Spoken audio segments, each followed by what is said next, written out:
On June 1, 1926 in Los Angeles, a baby girl was born, not Marilyn Monroe, but Norma Jeane Mortensen. Her mother, Gladys, worked in Hollywood but struggled with mental illness and was unable to provide a stable home. Norma Jeane never knew her real father, a mystery that haunted her. She spent her early years with foster parents, the Bolanders, in Hawthorne, a strict religious household far from Hollywood's glamour. Norma Jeane felt like an outsider, longing for her mother's love during brief weekend visits.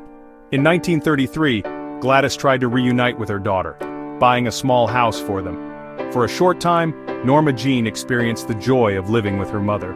But Gladys's mental health collapsed again, leading to her institutionalization. Norma Jeane's world was upended and she was thrust into a cycle of foster homes and uncertainty.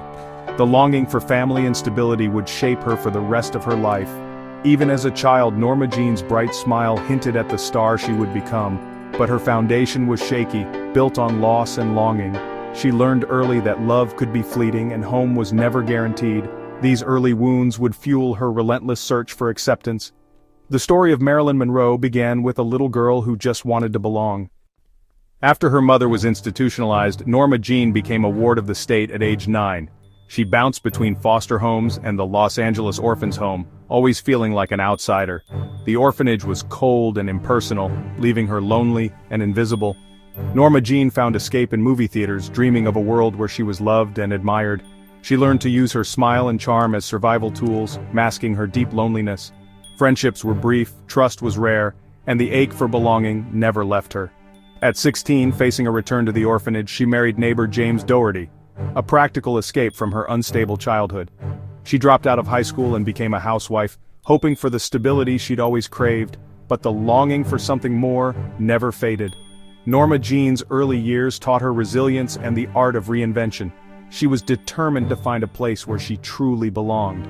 The pain of her childhood would become the fuel for her future ambitions. Norma Jeane was ready to transform her life, no matter the cost. The stage was set for her next act.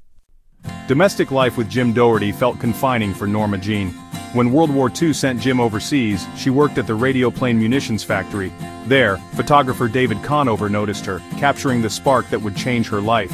Encouraged to model, Norma Jeane quickly became a sought-after face, transforming her look with platinum blonde hair.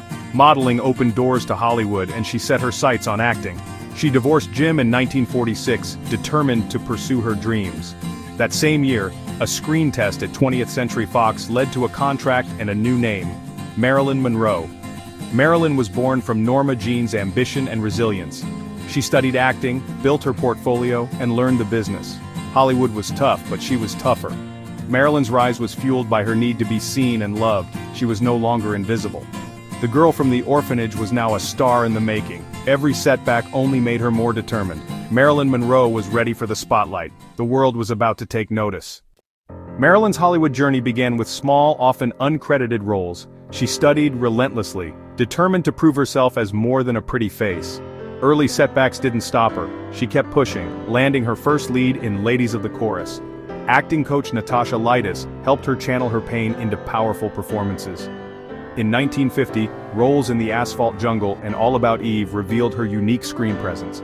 Fox re-signed her, seeing her star potential. Marilyn's image as the blonde bombshell took shape in films like Niagara, Gentlemen Prefer Blondes, and How to Marry a Millionaire.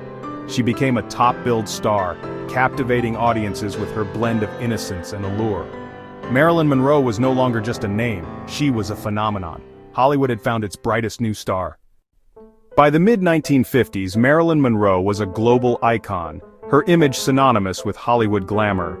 Films like The 7-Year Itch made her a cultural symbol, beloved for her beauty and vulnerability. But behind the scenes, Marilyn struggled with anxiety, stage fright, and the pressure to maintain her image. The studio system typecast her, ignoring her intelligence and ambition. Her marriage to Joe DiMaggio was brief and tumultuous, marked by jealousy and conflict. Fame brought isolation. Surrounded by people, she often felt utterly alone. Marilyn turned to prescription drugs to cope with insomnia and anxiety, a dangerous pattern that worsened over time. The public saw a dazzling star, but Marilyn battled private demons. Her search for love and acceptance remained unfulfilled. The cost of fame was higher than anyone realized.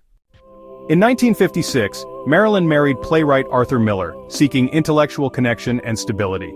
She moved to New York, studied at the Actors Studio, and founded her own production company, demanding control over her career. Marilyn was determined to be seen as a serious actress, not just a bombshell. Close friendships offered her rare moments of genuine connection.